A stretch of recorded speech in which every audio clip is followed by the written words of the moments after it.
Come on, 2, 3.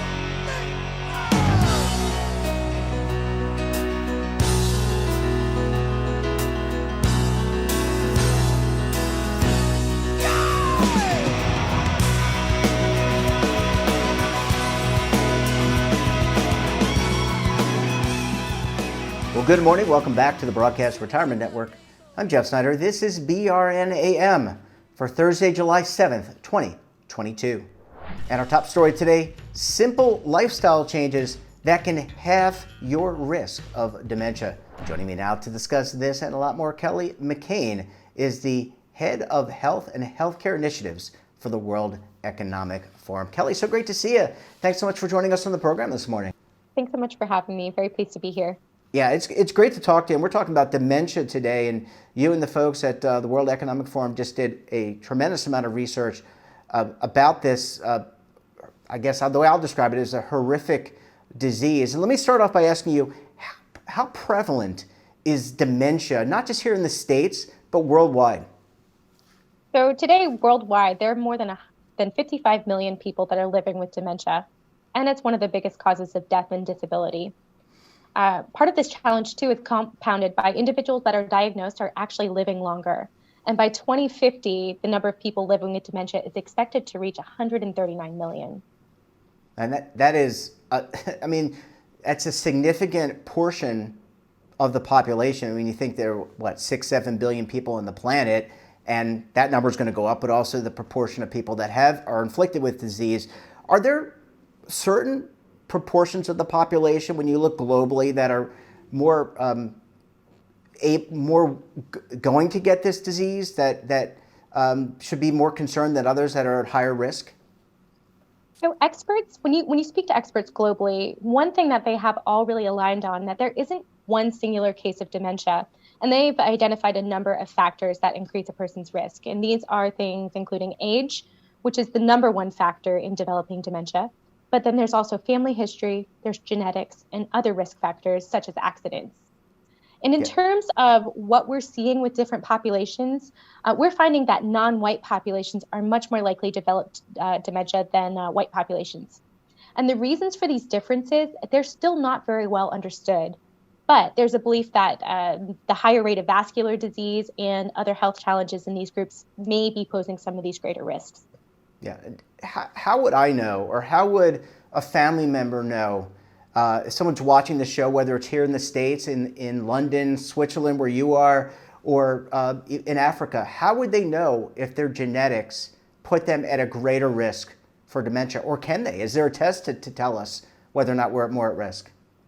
So individuals can be tested for genetics, but also a really important thing is to look at family history. Especially if you have multiple family members that have suffered from dementia, there could be a greater chance of an individual developing it. Yeah, and let's talk about the thesis of the article or the blog post, however you want to describe it. I'm going to call it an article. Is that you can make lifestyle changes to decrease or even significantly reduce your risk. Before we get into those lifestyle changes, which I want to tackle in the next segment, how important are making these changes, and will they significantly reduce dementia? Yes. So research has demonstrated that lifestyle changes can really prevent or delay the development of dementia by up to 40%. And again, these are just healthier lifestyle choices, which I know that we're going to get into.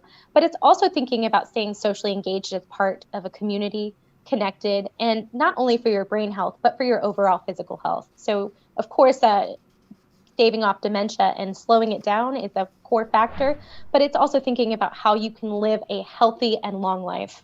Yeah, and I want to talk, I said that was going to be the last question, but you made me think about COVID and isolation, because you said something about community, and we are social creatures, and as we age, it's important to be part of a community. Was COVID a big contributor in your mind around the increase in dementia, not only here in the States but around the globe?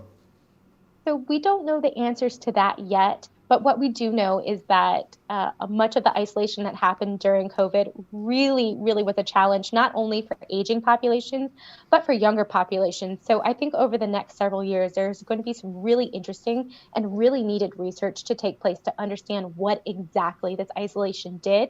And not only that, but how can we get better as a society at making sure we have those connections, even if we can't physically be together. Well, Kelly, I want to take a very quick break. When we come back, we'll talk about tips to reduce your risk of dementia. You're going to want to stay tuned right here on BRN AM. But if you're tired of the same. Imagine a new television network that will make you richer, healthier, and in control of your financial future.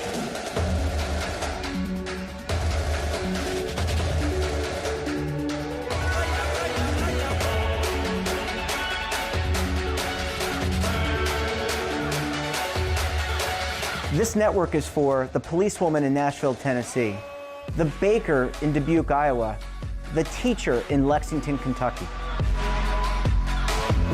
We want to make the idea of savings and retirement culturally relevant. But what do you see as a defining issue of the midterms, especially for the smaller businesses? I mean, they are the lifeblood of the American economy.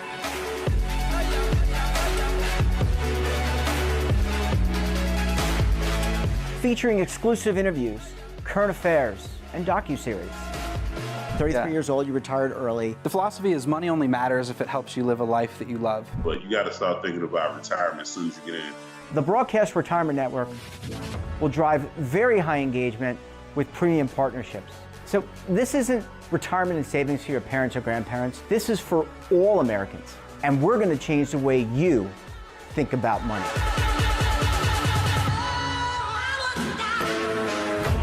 Welcome to the next frontier of retirement and savings. This is BRN, the Broadcast Retirement Network. Are you stuck with a low credit score? A credit report and score that's causing you to be denied credit or pay higher interest rates than others for the same things? Then do what Terrence did and call Credit Repaired for your free credit evaluation to help restore your credit. I started thinking about buying a new house, and my score wasn't where I needed it to be. I called and spoke with one of the representatives, and we just had a good conversation, and I liked what he was saying. Just one call for his free credit evaluation was all it took to start back on the track to repairing his credit. I'm seeing the deletions and I'm getting the report, so I know something's being done. It does make a difference to me. All it takes is one call to get started. Credit Repair has given me a second chance to have a better credit score. Don't let a low credit score hold you back another day. Do what Terrence did and make the call for your free credit evaluation. Call 800-819-4152. That's 800-819-4152. Again, 800-819-4152. Welcome back. We're joined this morning by Kelly McCain of the World Economic Forum. Kelly, thanks so much for sticking with us this morning. Absolutely. All right, let's. I think we had a great setup in terms of what dementia is and how it inflicts many people, and it's projected to afflict many, many more. Let's talk about some lifestyle changes that we all can make. How do we prevent this from impacting us, whether we are a 50-year-old male, me, or a younger person, or even an older person, from getting this disease? Absolutely. So a great place to start when thinking about healthy lifestyle changes is really through the American Heart Association's Life Simple 7, which is focused around cardiovascular health. But again, when you think about it more broadly, it really is a full body approach. And this is what the forum has really been focusing on over the last few weeks.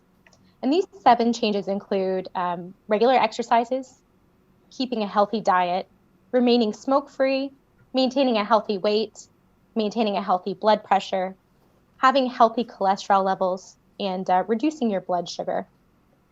And how this ties back to dementia is a recent study from the American Academy of Neurology tied this by following almost 12,000 people for 30 years and scoring them on how closely they followed these guidelines, and found that even those who had a genetic predisposition reduced their chances of developing dementia by about 43%, which is really quite significant. And what I find especially interesting as well is there's other bodies of research out there that has showcased that even if someone doesn't tackle all of these factors, they still can lower their risk by picking a few. And while, again, this is not at all conclusive, there is research out there that suggests that the incidence of dementia in Europe and North America has fallen by about 15% over the last 30 years. And this is likely due to lifestyle changes such as a decrease in smoking. So even though the incidents are falling, again, we still have the challenge of individuals that are diagnosed with dementia living a bit longer.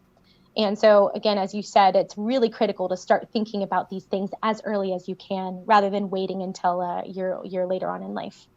Well, Kelly, obviously awareness, information today is important, but I have to think that the World Economic Forum and its coalition partners are continuously evolving as it relates to engagement and also the research it's doing.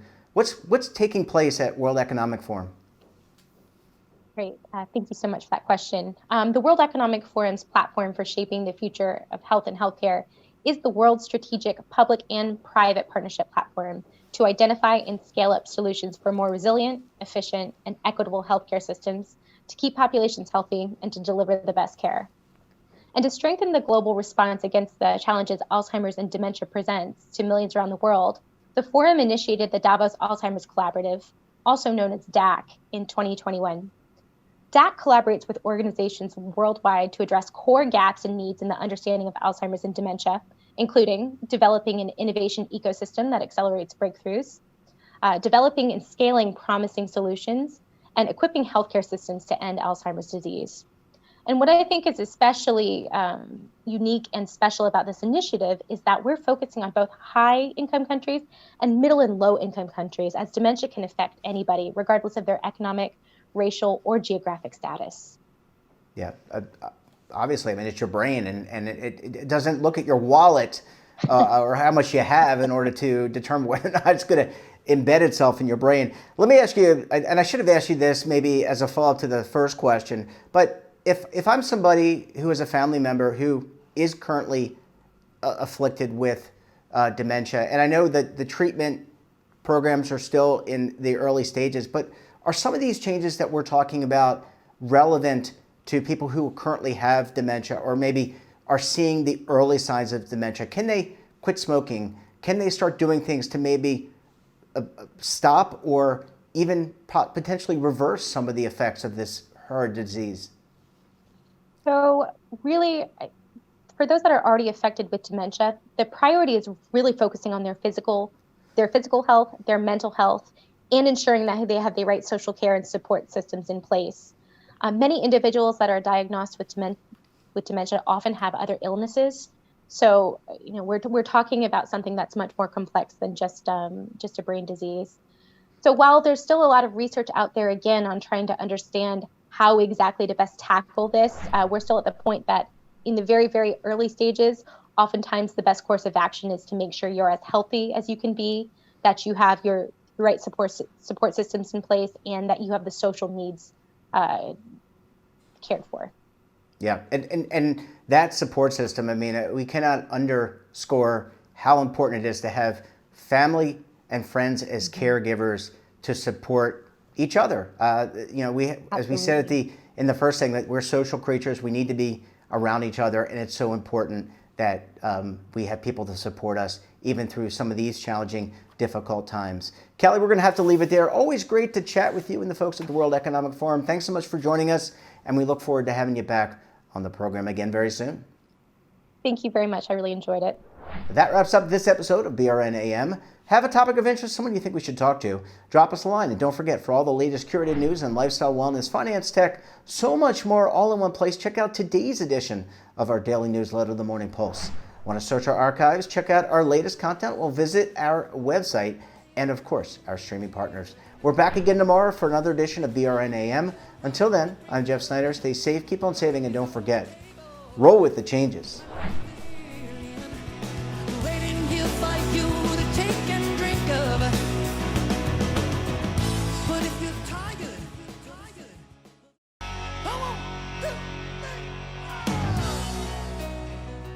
Now is your opportunity to co-create content around any topic on the first lifestyle and wellness network. Reach a global audience through our platform and co-own exclusive branded content. All of our programs are available on demand and also as audio-only podcasts, so you can take us on the go. Broadcast Retirement Network, available anytime, anywhere, and on any device. Are you being audited and do you owe the IRS $10,000 or more in back taxes? Is the IRS threatening to take more of your money? Don't fight the IRS alone. The Tax Doctor is here to help you negotiate your tax bill and reduce your stress. The IRS can freeze your assets and seize your bank accounts, but you can stop these IRS actions. The Tax Doctor will work with you using our years of experience to represent your case to help you get the best resolution under the IRS guidelines. Help is here to deal with the IRS to reduce your stress. We've handled thousands of cases, so we know what we're doing. If you owe $10,000 or more in back taxes, do not call the IRS alone. Call a Tax Doctor now for a tax emergency analysis. Call 800-224-6439.